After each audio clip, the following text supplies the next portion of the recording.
আইন নিয়ে কি বলছেন শুনবো। इसकी जगह भारतीय नागरिक सुरक्षा संहिता BNSS आएंगे और इंडियन एविडेंस एक्ट 1872 से जो इस देश के क्रिमिनल जस्टिस सिस्टम को गवर्न करता था, इसकी जगह भारतीय साक्ष्य अधिनियम BSA लागू होगा। तो BNS, BNSS और BSA के लागू होने से पूरी न्याय प्रणाली का आपराधिक कानूनों की पूर्णतया इसके अंदर हम कह सकते अब भारतीय आत्मा है। इसके ढेर सारे प्रावधान ऐसे किए गए हैं जिससे कई समूहों को फायदा होगा। कई सारी दफाएं जो अंग्रेजों के समय से विवाद में रही, इसको हटाकर आज के समय के अनुकूल धाराएं जोड़ी गई है और कई सारी ऐसी चीजें जिससे भारतीय नागरिकों को परेशानी थी, इसको उठाकर नए प्रावधान किए गए हैं। सबसे पहले हमने इसमें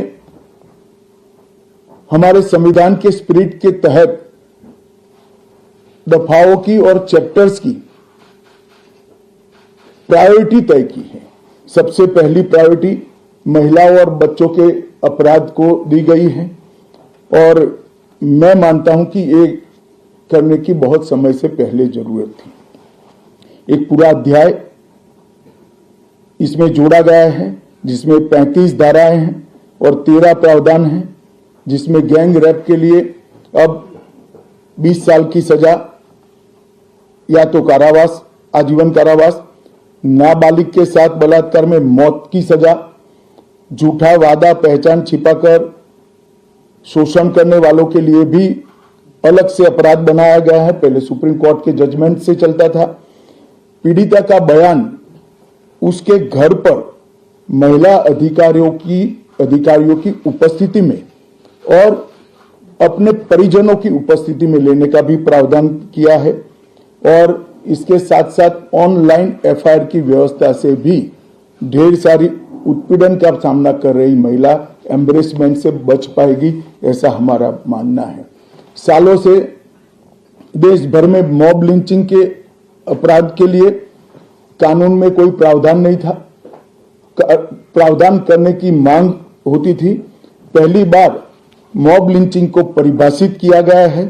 नस्ल, जाति, समुदाय, लिंग, जन्म स्थान, भाषा और अन्य कारणों से जो मॉब लिंचिंग होता है, इसमें 7 वर्ष के कारावास से लेकर मृत्यु की सजा और आजीवन कारावास तक इसके अंदर जोड़ा गया है। तो एक बहुत बड़े समय से जो मांग थी वो पूरी होने जा रही है। राजद्रोह एक ऐसा कानून था जो अंग्रेजों ने अपने शासन की रक्षा के लिए बनाया, चाहे महात्मा गांधी हो, चाहे तिलक महाराज हो, चाहे सरदार पटेल हो, सभी लोग यही कानून के तहत 6-6 साल की सजा काटे थे। इसी कानून के तहत केसरी पर प्रतिबंध लगाया गया था। वो अपने राज्य की सुरक्षा के लिए अंग्रेजों ने बनाया हुआ कानून था। राजद्रोह को हमने जड़ से समाप्त कर दिया है और देश विरोधी हरकतों के लिए नई धारा लेकर आए हैं। पहले सरकार के खिलाफ स्टेटमेंट देना गुनाह था, अब भारत की एकता और अखंडता को क्षतिग्रस्त करने के लिए ये कानून अमल में आएगा। तो आजादी के इतने सालों के बाद ये कानून में बदलाव हुआ है जो एक बहुत बड़ा परिचायक है हमारे संविधान के स्पिरिट का।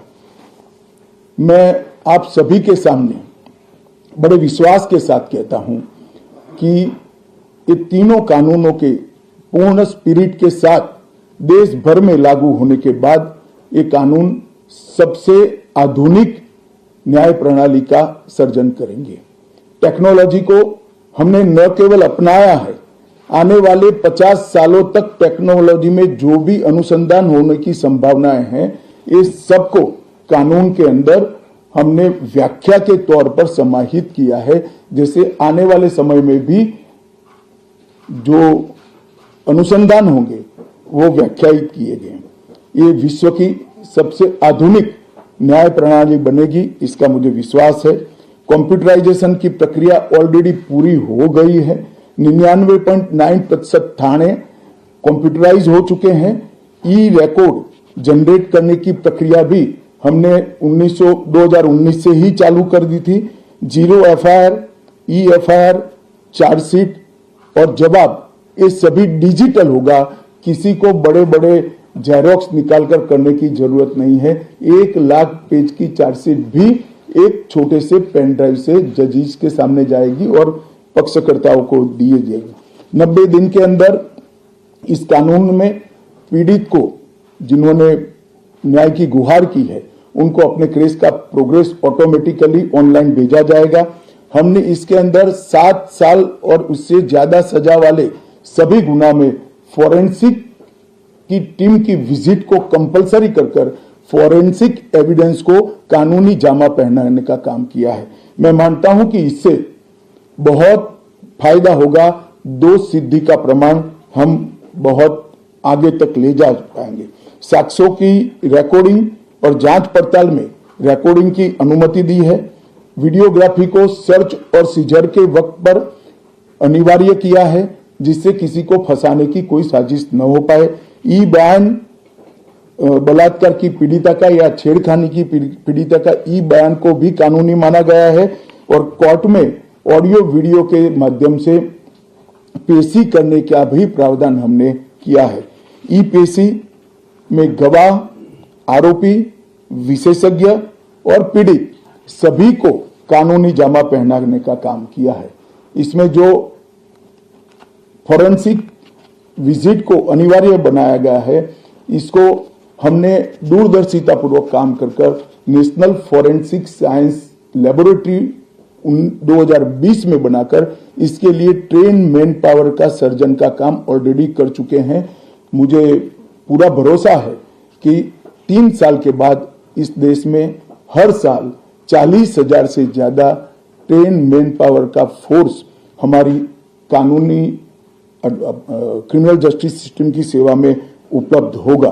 कमीशन का रेशियो इसके माध्यम से 90% तक ले जाने का हमने प्रावधान किया है और फोरेंसिक इंफ्रास्ट्रक्चर को बढ़ाने के लिए अभी हमारी कैबिनेट ने निर्णय किया है और 9 राज्यों में फोरेंसिक साइंस यूनिवर्सिटी के कैंपस खोले जाएंगे और 6 सेंट्रल फोरेंसिक लेबोरेटरीज को भी हमने करा है।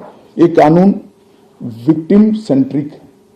पहले दिनों तक किसी को पुलिस ले जाती थी, परिवार वालों को कोर्ट में आना पड़ता था।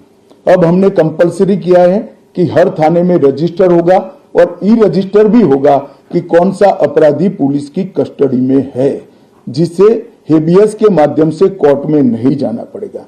तलाशी और रेड दोनों स्थिति में वीडियोग्राफी की जाएगी जिससे पुलिस के अधिकारों का दुरुपयोग न हो पाए और हमने अपराधियों को बेल को भी लंबे समय तक लंबित केसों में कानूनन बना दिया है, जिसमें एक निश्चित समय मर्यादा अपराध के अंदर जो सजा है उसके अनुपात में हो जाने के बाद जेल सुपरिटेंडेंट की जिम्मेदारी होगी कि इसको बेल पर रिहा किया जाए। तो इसके लिए कोर्ट में किसी को जाने की जरूरत नहीं पड़ेगी। इसमें विक्टिम को अपनी बात रखने का मौका मिलेगा, इंफॉर्मेशन का अधिकार मिलेगा और नुकसान के लिए क्षतिपूर्ति का भी अधिकार पहली बार भारतीय कानूनों में हम करने जा रहे हैं। 0 एफआईआर, विक्टिम की एफआईआर की प्रति की निःशुल्क प्राप्ति और 90 दिन में जांच का रिपोर्ट देने से इससे बहुत बड़ा फायदा होगा। समय पर न्याय लगभग 35 न्याय प्रणाली की 35 धाराओं में हमने समय मर्यादा निश्चित की है और ये टेक्निक के आधार पर प्रोसीडिंग्स होने के कारण भी समय पर न्याय मिलेगा। 3 दिन में एफआईआर दर्ज करनी है, 7 दिन के भीतर जांच रिपोर्ट पीड़िता के सार्वजनिक करनी है, 60 दिन के अंदर ही अपराध तय करने हैं और घोषित अपराधियों के खिलाफ 90 दिन के अंदर मुकदमा कायम करना है और आपराधिक मामलों में मुकदमे की सुनवाई के बाद ज्यादा से ज्यादा 45 दिन के अंदर जजमेंट की घोषणा करनी है। तो कई जगह पे हमने समय को कम कर बाध्य कर हमने जल्दी से न्याय मिल पाए इस दिशा में काम किया है। हमने 3 वर्ष से कम कारावास में 60 वर्ष से अधिक उम्र में के लोग जो है इसमें पुलिस अधिकारी की पूर्व अनुमति अरेस्ट के लिए अनिवार्य करी है। गिरफ्तार व्यक्ति को 24 घंटे में मजिस्ट्रेट के सामने ले जाने का प्रावधान भी कानूनी बनाया है और 20 से ऐसी ज्यादा धाराएं हैं जिसमें पुलिस की जवाबदेही हमने सुनिश्चित करी है। पहली बार पीई का भी हमने प्रावधान इसके अंदर किया है। साक्ष्यों के संबंध में भी टेक्नोलॉजी को हमने बढ़ावा दिया है।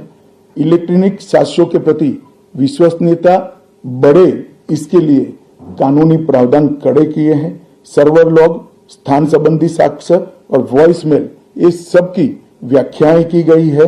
अब न्याय प्रक्रिया संविधान की 8वीं अनुसूची में आने वाली सभी भाषाओं में काम करती हो जाएगी। हमारी स्थानीय भाषाओं के लिए बहुत बड़ा फैसला है।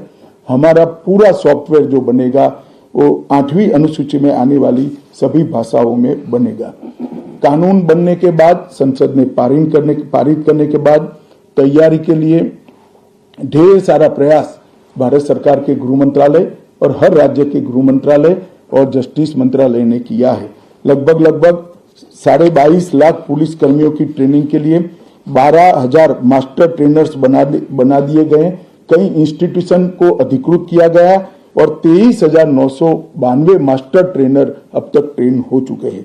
जुडिशरी में 21,000 सबऑर्डिनेट जुडिशरी का ट्रेनिंग हो चुका है और इसके लिए भी आगे पर मास्टर ट्रेनर्स की कई बैच स्थानीय भाषाओं में तैयार हो गई है। 20,000 पब्लिक प्रोसिक्यूटर्स को ट्रेन किया गया है और लगभग हर प्रोसिक्यूटर को एक ऐप दे दिया गया है और नए कानून छापे हुए दिए गए हैं कि पुरानी धारा कौन सी थी, नई धारा कौन सी है। प्रिजन के 51,224 कर्मचारियों का ट्रेनिंग हुआ है और फॉरेंसिक के 4,000 कर्मचारियों का ट्रेनिंग हुआ है। कुल मिलाकर ट्रेनिंग की संख्या पुलिस में 6 लाख, प्रोसिक्यूशन में 4,000, जुडिशरी में लगभग 20,000, फॉरेंसिक में भी 4,000 और प्रिजन में 10,868 मास्टर ट्रेनर अभी काम कर रहे हैं। मित्रों, ये संहिता के लिए कुछ विपक्ष के मित्र अलग अलग बातें मीडिया के सामने रख रहे हैं कि अभी ट्रेनिंग नहीं हुई है, चर्चा नहीं हुई है। मैं आप सभी को बताना चाहता हूं कि लोकसभा में कुल मिलाकर 9 घंटा और 29 मिनट चर्चा हुई है। 34 सदस्यों ने इसके अंदर पार्टिसिपेट किया है। राज्यसभा में 6 घंटा और 70 मिनट चर्चा हुई। 40 सदस्यों ने पार्टिसिपेट किया है। एक ये भी झूठ चलाया जा रहा है कि सबको बाल निकालने के बाद ये बिल लाया गया। बिल बिजनेस एडवाइजरी कमेटी में पहले से निश्चित था। मेरा ये स्पष्ट मानना है कि 14 तारीख से ही विपक्ष ने सदन का बहिष्कार करने जैसी हरकतें करी थी और शायद वो हिस्सा लेना नहीं चाहते थे। और दोनों सदनों में 14 तारीख में लोकसभा में 96 और राज्यसभा में 46 सदस्यों ने ऐसी हरकतें की जिससे पीठासीन अधिकारी उनको बाहर करने के लिए मजबूर हो जाए। फिर भी एक ऑप्शन था। ये बहुत बड़ा दूरगामी परिणाम लाने वाला कानून था। वो एक कानून के लिए स्पेशल अंदर आकर चर्चा में अपना मत रख सकते थे। इसके पहले भी मैंने 2020 में सभी सांसदों को पत्र लिखकर उनके सुझाव मांगे थे। सभी मुख्यमंत्रियों को पत्र लिखकर उनके सुझाव मांगे थे।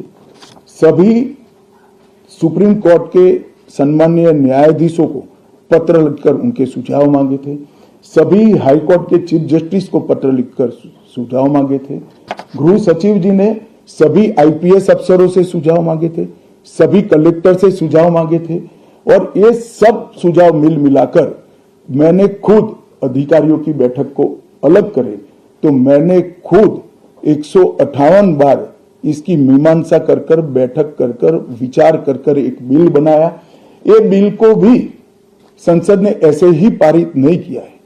गृह विभाग की समिति के पास ये बिल को भेजा गया 2.5 महीना या तो 3 महीना इस पर विशद चर्चा हुई। सभी दल के सांसदों ने इसके अंदर हिस्सा लिया है, अपने सुझावों को रखा है। 4-5 पॉलिटिकल स्टाइल के सुझाव छोड़कर मैं दावे से कह सकता हूं हर सुझाव को समाहित कर 93 बदलाव कर बिल को फिर से कैबिनेट ने पारित किया और पारित करने के बाद सदन के सामने रखा गया। इतने बड़े सदियों के बाद हो रहे सुधार को पॉलिटिकल कलर देना मैं मानता हूं ठीक नहीं है। मेरे तो सभी विपक्ष के साथियों से विनती है, पॉलिटिक्स करने के ढेर सारे मुद्दे हैं, आराम से करिए पॉलिटिक्स, कोई चिंता नहीं, हम भी जवाब देंगे। मगर ये कानून देश के 140 करोड़ नागरिकों को संविधान का जो स्पिरिट है, न्याय और आत्मसम्मान, वो समय पर दिलाने की एक एक्सरसाइज है। तो आप सभी लोग इसमें कोऑपरेट करिए और मैं मानता हूं कि जिसको भी कुछ कहना है, मेरा दफ्तर हमेशा खुला है, मैं अवेलेबल हूं। मिलने से पहले रोड पर जाना मैं मानता हूं ठीक नहीं है। चर्चा करनी चाहिए, कुछ भी हो बात करनी चाहिए। और मेरा स्पष्ट मत है जो मैं आज बेबाक तरीके से आप लोगों के सामने रखना चाहता हूं, रिकॉर्ड के आधार पर कह सकता हूं मैं, भारत के आजादी के बाद किसी भी कानून पारित कराने के लिए इतनी लंबी चर्चा का प्रोसेस नहीं हुआ है। ये मैं रिकॉर्ड पर कहने के लिए तैयार हूं।